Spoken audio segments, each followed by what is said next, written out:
Luisito Estrada. What a pleasure to have you on my show.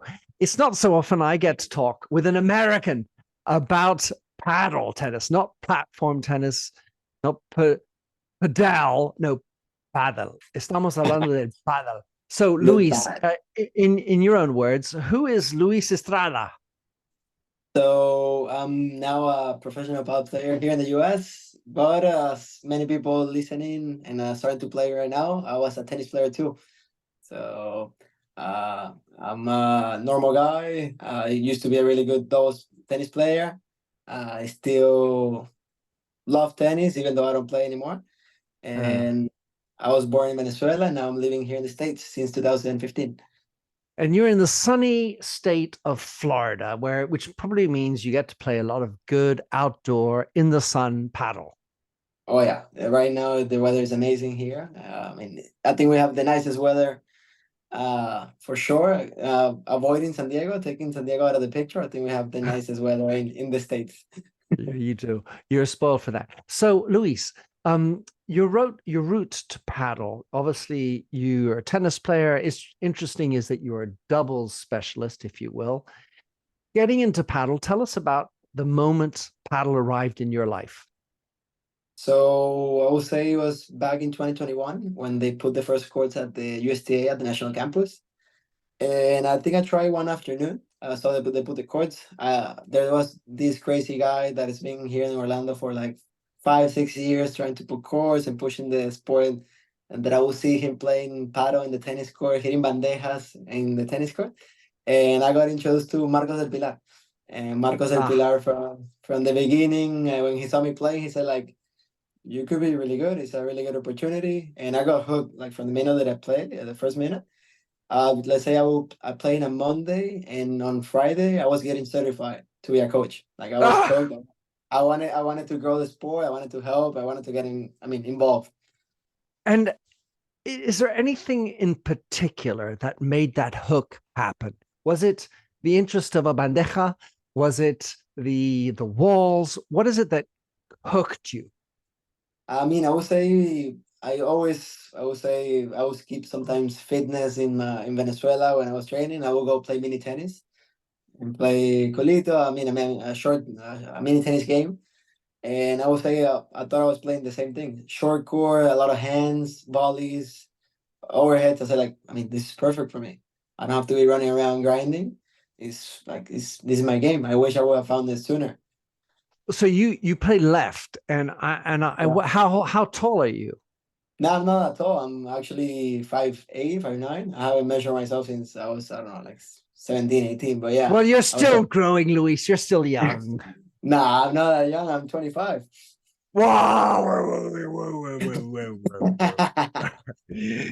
You're still growing, man. But for to play left, that's a short size. Chingotto, he doesn't play left. Although there is someone who's been on the show, Patty Laguno, she plays left, and she's not the tallest woman on the corporate campus. Let me just say one thing. You still play some tennis, but not so much? I still teach a little bit. Actually, my dad has a tennis academy here in Orlando, and we also run the Lake Nona Golf and Country Club. So I'm still involved in tennis, even though I'm not playing, I'm not hitting anymore, because I don't want to anymore. I'd rather play paddle. If I'm free, I'd rather play. But what about when you get back on the tennis court? I played a lot of tennis as well, and I have found that paddle can actually be really complementary, especially since I was more of an all-rounder on the tennis court. But at the net, I feel so much more comfortable. I was wondering what you feel. What has paddle brought to your tennis if you still play? I agree. I think it helps. It helps a ton. Actually, I think paddle helps more tennis than tennis helps paddle. Even though people will get that wrong. But if you come from tennis, of course, it's easier to get everything. But the thing that gets me, at least to me, is the size of the racket in terms of overheads and serving. If I go back to tennis and I start serving, it happened to me at the beginning when I was still like going between two. I will go back to tennis and play a set, and then I will go to play paddle, and then I was shaking every overhead at the top of the racket just because of the size. So I would say that's the only stopper that it wouldn't translate. To play tennis to help you to your paddle. But besides that, I think it helps a ton. A Right. ton. Your Well, body. yeah. Now let's move from tennis to paddle. Yeah. Many people in this who are listening in the world come to paddle usually from tennis. I mean, I think that's the majority. And yet, while it's the same sort of ball, there's familiarity with the net. It seems so difficult to unwire the tennis player. What was your route to helping you, stop doing half Yeah. volleys at the back of your court? Be think that the wall is your friend. Correct. I mean, I couldn't agree more. That I think that's the number one stopper for even for. I mean, I wouldn't say for me because I mean, he was at the beginning, but I was fortunate enough to have Marcos at the beginning, and he said like, listen, like you're not gonna beat whoever plays paddle. You're not gonna beat them by doing this. So, I think my first year I didn't win a single match. I mean, I was winning matches, but against the good players, I was just letting the ball go to the glass, even though I was lost. The ball was bouncing 2 times, and I was still like going behind it. I was losing 6-1, 6-1. People will say like, okay, but if you don't know how to play with the ball, hit it before. I'm like, no, I want to learn. I want to play the right way. And I think my first year I lost every match 6-1, 6-1, 6-2, 6-2 against players that I play now, and I beat 6-1, 6-1 or 6-0, 6-0. I think that shaped the mentality of going right away, going into it, not being afraid of losing at the beginning, getting used to the walls. Being, I mean, the wall needs to be your friend. So letting the ball go, playing slower, knowing when to go, knowing when to stay. So I would say Marcos helped me a lot in there. La pared de su amiga. Es tu And amigo. yeah, but the interesting thing is letting yourself lose. When I practice, even before warming up, one of the things I do is I always let the ball go through. And if it double bounces, okay, I'm learning the court, right? The speed of Exactly. the ball and what's happening off the back wall. And then when we get into the game, letting balls through, even if you screw it up at the beginning, you're learning what's happening. Exactly. The fear is when you have this hard spin, like a lefty, for example, hits Exactly. this hard, Yeah. hard shot, and you're like, oh, it's going to be dangerous. I better cut it off. Cut it off. But El volley, you know. you're Yeah, never yeah. going to learn what the shape of the ball is when it comes off the back wall. Agree. I agree. And the angles, the different angles when they play with slides or when they play flat is completely different. When they play underspin that the ball's gonna die, so you gotta get behind it, get your paddle down. You cannot be waiting on it. So yeah, I mean a lot of things. Learning how to defend the rulo. I mean a lot of things, but it's just patience. As long as you have a good coach and you're patient, and you're consistent, I think everybody can learn the walls. One other thing that strikes me that's important in paddle is watching the racket on the ball of the opponent. In tennis, I mean, my eyesight's not even good enough really to see exactly what's happening, but you get a shape, you get Yeah, a grip. In paddle, it's so close and so visceral. You have to be sort of eagle-eyed, watching him or her where they're stroking the ball, which yeah, angle, yeah, and yeah. how it's going to, and then if they're going to do an amago or Yeah, yeah. a Yeah, deceitful fake, doing shot. a fake pump. Yeah, yeah, yeah. No, no, all of that. I think fortunate enough, I got it from tennis. I mean, reading the little things about the serve. I mean, not to see where they're going to have a better return, trying to take time away. But all of those things, like I mean, you gotta get them. You gotta get them to have an edge. Otherwise, that way you can counter. You know where the ball's gonna go. But yeah, I think it's important that little by little people start learning that. All right, so playing paddle in America, 2021. My cousin Nelly, who lives in Miami. I don't know if you don't know him, you Yeah, should go and check him out. no, no, I know Nala really well. He's trying Oh, to good, get good, me to good. Miami. He's trying to get me to All Miami. right. Pull yourself. They've got the biggest center in the world apparently coming up.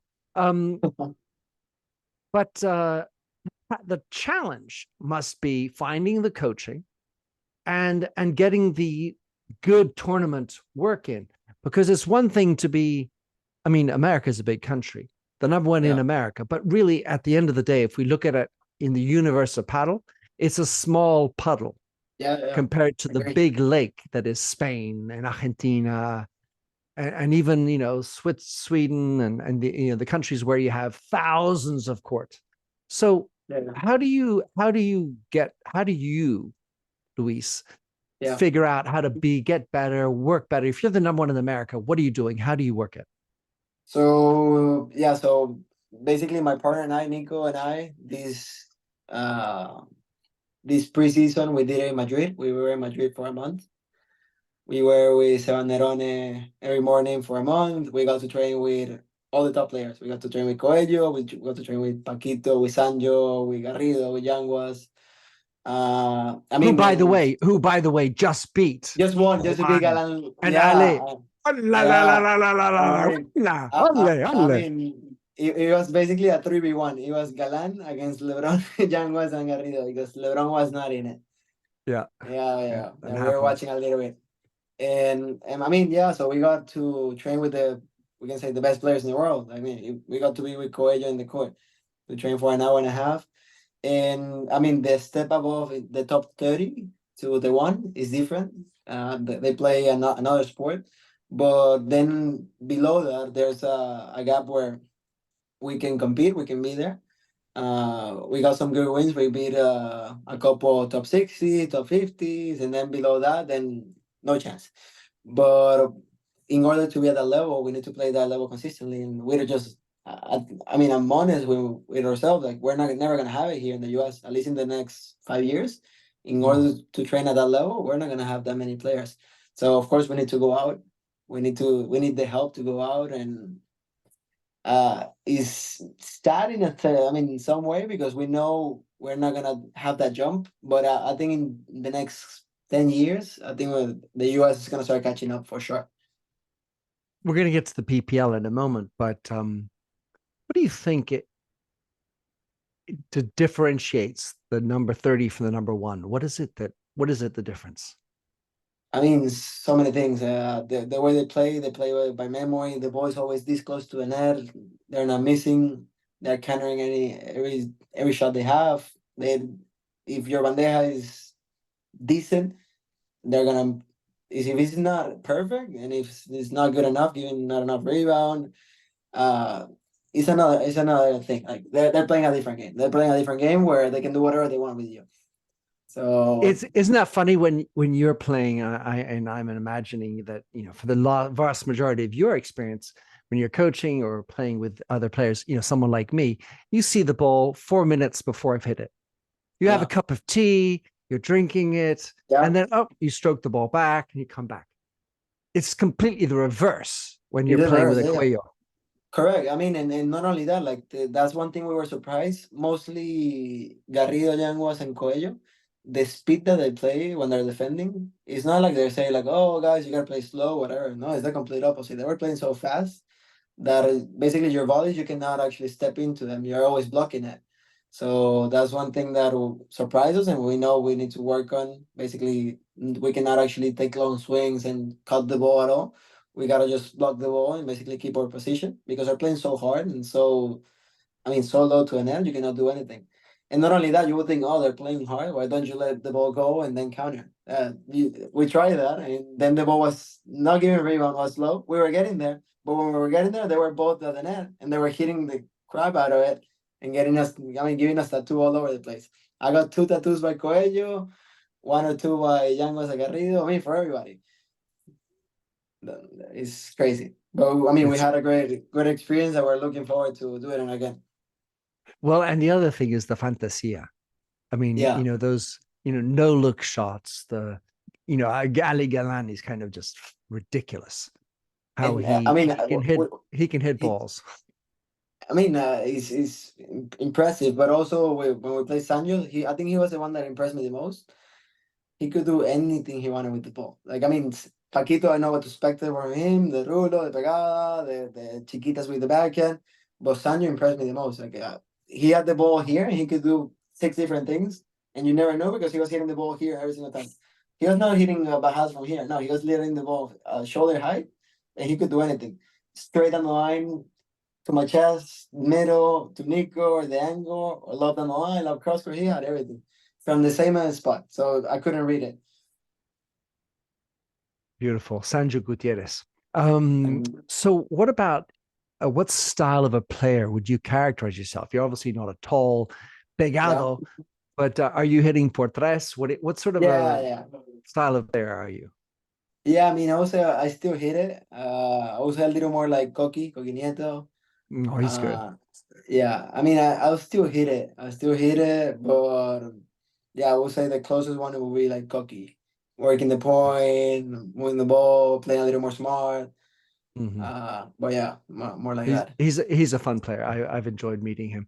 And if you had an animal, if you were to describe yourself as an Yeah, animal on the paddle court, do you have an yeah, animal in mind? yeah. I would say more like a tiger, waiting his chance. I mean, super fast and waiting his chance to finally attack. Yeah, is that isn't that it is such a different thing, is that patience, right?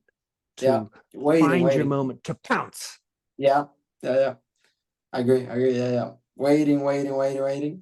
And I think we've been doing good. Hopefully, now we added new tools coming from Spain, from Nerone, and yeah, we're waiting to travel more and show those skills because here in the US we know we have only one or two teams that have challenges.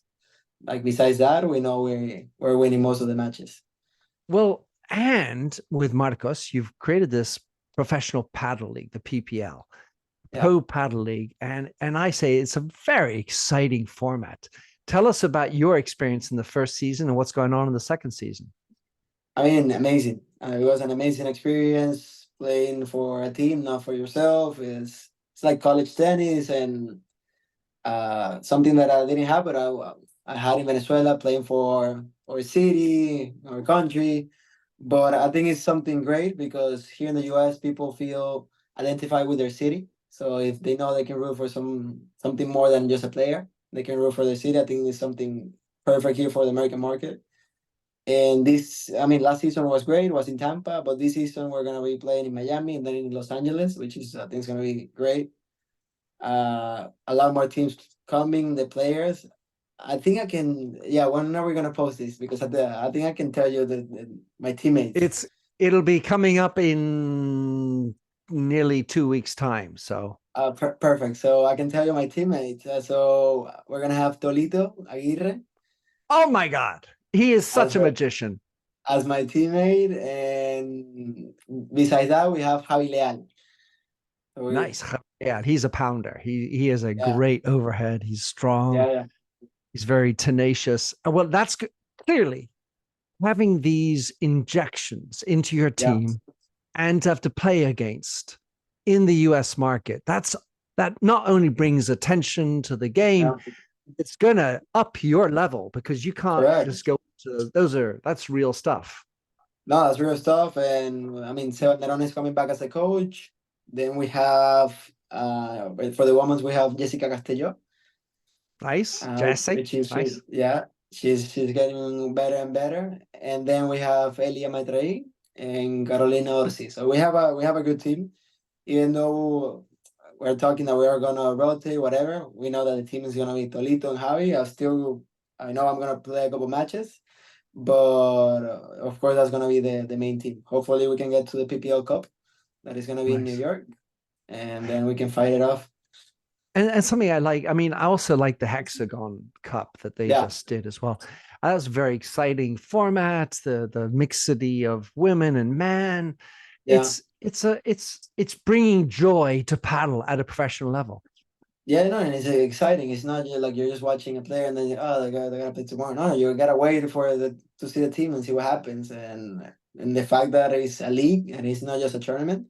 I mean, even though they haven't announced. I think they announced it, but it hasn't been clear. People are still a little confused. Every week it's gonna be like a mini tournament. Even though we're gonna be playing against each other for a league, there's still gonna be prize money at the end of each week. Nice. So And all there's gonna be, right, all right. So Luis, you've been playing now for 3 years, probably roughly. yeah. What's your favorite shot, and why is that your favorite shot? Favorite shot? I mean, I think still volleys. My volleys are really good. Height, I think- cut. yeah, cut, and I mean, I give that much rebound. People Nice. usually, as soon as if I'm feeling it, they don't play low to me, so they start going to Nico. and then they start hitting lobs, and then it's okay. I start working. Well, So but yeah, I my mean, of volleys. course, but when you're playing, how do your volleys match up when you're playing like a Yanguas or, someone like that? I mean, do you feel like you're in there? Yeah, 100%, 100%. Yeah, in Spain, I was still doing damage to all of these guys. I mean, Garrido Nice. was getting pissed like, when we were training. I was hitting the racket. With Paquito I was winning points. With Sancho was winning points. With Coelho was winning points. So yeah, for sure, volleys. Volleys is my shot. Ah, that's really good on you. And what about a shot that you need to improve on? To improve on, I mean, I would say still defending, even though you guys got, I mean, defending. I was defending Paquito. I don't know what happened that day when we trained with Paquito. I was defending his view at like nothing until the second day that we trained. He said like, okay, you had a good day. Let me show you how it is. And then the next day then the You next turn it up a day, level. yeah. Then I couldn't, I wouldn't see the ball, but yeah, I mean, I would say defense still can get better Yeah. because I still feel that even though now we're playing with the walls and everything, at that level, still we can defend better. I mean, playing this close to a net, low to a net, not giving that much height when we're defending, not creating spaces, playing to the body, all those sort of stuff. Yeah, one thing I when I'm playing on the left, if they allow Yeah, me, because I'm an old guy, but when you got those V-bars coming in and the ones that go all the way up to the side netting, yeah. those ones, you're up there, you're following it, then all of a sudden, fuck, it's past the It, wall. it's past, yeah, past the body, so you gotta take it before. Ah, Yeah, and then you gotta, jam it before. All right. yeah, So what about on the pro tour? Do you watch a lot of the pro tour? yeah. A lot, all of it. I would say. It's so entertaining. Who are your favorite players and why? I mean, my favorite since the beginning was Calan, just because I didn't know anything about the beginning, but it's the one that I saw that I had. It was more classic. It was more like Fed, more classic, cleaner shots. Then little by little, I started seeing that he's, I mean, the best and I mean, good, really good left side player. But the other one that I started liking a lot was Tapia. Way before he started playing with Coelho, with Sancho. I mean, he was doing some stuff that the little things, changing the pace, bringing the players certain spots to actually counter. It was the little things that I started seeing. It was like, oh man, he's actually doing everything for a reason, and not many people do that consistently. So I think Tapia is another one that is really really good. Yeah, both of them pull rabbits out of hats on a Yeah, regular basis. but besides, I like them not only for for the crazy shots. It's more for the little things that people don't see, like how they stand, shots that you would think, oh, that's a normal shot. He's just hitting a shot, but no, it's those little things that actually get my attention from them.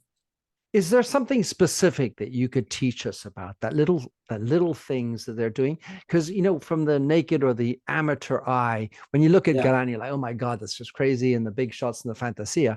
But what are some of the little things that you are looking at as a pro, as number one in the United States? What intrigues your eyes? I mean, one thing that has been getting I mean, it's bogging my mind a little bit for the last 6 months is basically the steps that they do, how they move, how they're not moving lateral ever. They're moving always in V falling back, how when they're falling back, they can still play low or they can go with a lob.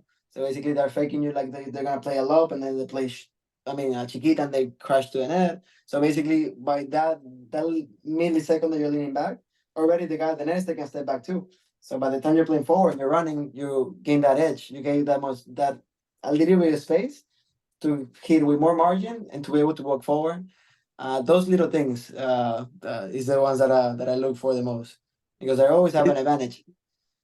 That transition when you want to jump in and go from the back to the front, it seems obvious, but what you're talking about there is this sort of deceit that Correct. they're pretending to pop up a lob, but then all of a sudden it's a cheeky and they're up on you for the next shot. Yeah.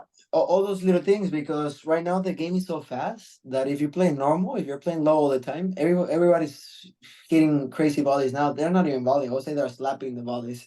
So the points are if you're not playing like we are saying like this low to a net, the games are going super quick. Like against Coelho and Tapia, if you're not lobbing, if the lob is not like this close to the wall, they're hitting it, they're winning it. If you're playing this high over the net, and they're slapping it and winning it. So you gotta find ways Singlata. to, yeah, chancletazo. Yeah, Yeah, it's fascinating. At the same time, I continue to believe that for us mere mortals, it's better to have the ratio that I tend to encourage is 70% of your shots should be high margin of error. Just push it back, move it to the yeah. space, and then 30% you're trying to do something. Yeah, no, it's 100%. I would never recommend anybody to do the things that we're talking about. Like, no, Yeah. you put the ball in play and have fun. I mean, put the ball in play. You're gonna win. Whoever is winning at the amateur level is the one that is putting more balls in. Like, it's not about the chiquitas, or if you were coming in and hit a good ball, or if you hit an angle, or if you hit a por tres. No, it's not about that. It's about who's moving the players better, who's making them move and miss more, or create higher percentage shots. The more you move them, the most likely is they're gonna hit a bad lob, and then you can put it away. Then you can go for your portraits if you want. But it's all about moving the players and not missing at all. Yeah, Nally drove this into me. He said, in French at the time, of course, but it's better to be unhappy about the unforced errors than happy about the winners. Agree. I He's agree. so good. All right. How about this is the joy of paddle, Luisito. And what is the funniest moment that you've had on a paddle court in the last 3 years that you've been playing? Funniest. The funniest, or yeah, let me see. Let me see. I mean, I would say that the funniest for sure was playing PPL with Seba Nerone. I mean, in between points, he was just cracking jokes. And even though PPL, I mean, PPL was the funnest, even though I don't play on the right, in the PPL I play on the right because Ah, Nerone was on the left. Even though eh. last match we switched, I play on the left and he played on the right because, I mean, I didn't literally have no defense on the right. And we switched, and we actually beat Las Vegas in that one, the men's. We beat the winners. We beat Vega, Gugan, and Pablo Mora. Watch out, Las Vegas this year, eh? Yeah, I mean, Las Vegas is gonna be tough. And Martita and Cardona Eh, is gonna be tough. Ortega. But the notion of communication is critical, Yeah. right? This talking piece. And I don't know how it's like in the US, but in England where I play a lot, we don't talk. It's like, wait, You're playing tennis. we do we're playing tennis, we have a beer, but what about on the court, in between points, during the points? Yeah, of Where's the talking? course. Yeah. What's it like in the US? And is it a problem? And how do you get people to talk? Yeah, so that's one thing we encourage a lot. I mean, Nico and I were ambassadors for Paddle House, and also in the tournaments. In Paddle House, we at the beginning when we were giving clinics and, I mean, seeing people play, they're like, guys, like, if the other ones are coming in, you can actually talk here. Like, this is not tennis, it's not gonna be a let. You can actually map out where they're gonna be, so your partner knows what they're gonna do. But here in the US, I would say it's getting better. In Miami was already good because I mean, it's a Latin community, so you have a lot of Argentinians, Spaniards. But I would say the rest of the US, like San Diego, New York, Vegas. yeah, Vegas, Houston was already big. Dallas, they have now two clubs. There's good, but I would say it's not that bad. I would say if you're telling me that in England it's like that, then we gotta go there and teach them so they see us I think playing and we screaming. need to pull the legitimate cork out of the ass and get excited and enjoy talking. What about in your 3 years that you've been playing, Luisito, relative Yeah, to maybe your whole experience in tennis as well as paddle? What life lessons have you learned from paddle tennis? I mean, I was able. Paddle changed my life for sure. I was in a point that I was done with tennis. I was just teaching, and then the fact that I'm open to competing again. I would say is such a fun sport. Is I would say it's the best thing has happened in my life. It's social, super easy to learn, really hard to master. I learned so many things about. I mean, it's a new phase. Like, I gotta play completely different. I gotta be patient. Even though I was already patient, you can tell anybody. I never make faces or I never get mad. I'm always laughing, but it's a different mindset. So I'm happy to be be here, to be helping paddle grow in the US, and to keep pushing it. That's beautiful. The last guest on my show was Jack Binstead, and Jack plays adaptive paddle, which is playing in a Oh, wheelchair. And yeah, he explained how paddle changed his life too. yeah. No, no, 100%. And here, actually, I think the only adaptive courts in the US, we have them here in Orlando. Nice. Well, I get Yeah, yeah, Jack. Hey, let's go to Orlando yeah, next. Or you find a yeah. way He's to gonna get go to Jack, Orlando. yeah, Yeah, to he can go to Orlando. He'll Orlando. be happy. All right, beautiful. What about the future of paddle in the United States? What do you think? I think we're with PLNBA, we're doing an amazing job of creating the coaches and giving them the right tools to learn and to, be good paddle coaches and not tennis coaches in the paddle court. Yeah. Which I think is really important. We're under the umbrella of the USPTA, which I think is the best association for coaches to get them certified. There's another one that is not the best, but I think the only thing missing here in the US is courts. We need courts. We need courts. We need more American people playing. We need people getting involved. We know that the Latin community is there, and that's fine. It's always going to be there. But for sure, we need more American players getting involved, getting to know paddle, not thinking that it's a foreign sport. Like they need to start feeling that it can be also theirs, and they can have that feeling of belonging. It's not like, oh, we're gonna play with the Latin guys. No, no, we're gonna play and have fun with our guys. Well, I know I go to the States as often as I can to see my family, but in Philadelphia it's beginning to boom. I play in Yeah, New York whenever I can, and there's burgeoning. It's not just Latinos or Mexicanos or whatever. yeah, There's no, it's getting there's better. Yeah, yeah. regular Americans playing, and so many good athletes, and it is such fun. So I'm very excited to have had you on the show, Luisito. Oh, thank you. Thank you for What's having me. what's the last word for you on paddle and Luis's life? You're gonna have me for a while. I think I'm gonna stick around. You're gonna see me. I don't know where the future is gonna put me. If I'm still gonna be here in Orlando, hopefully, which I love, or I'm gonna move. At least if Nale pulls it off. But I'm gonna be involved. I'm gonna be involved. You're gonna see me around. Whether it's, I hope that I can have a decent career. Whether it's here or also traveling outside. Whether it's FIP or A1 or Premier, who knows? But I also want to help the sport here, whether it's with MBA, getting more coaches, or running clubs. You're gonna see me involved. Well, So it's I of certainly hope to see you on a court sometime soon if you'll allow me. course, Luisito, how can someone follow you?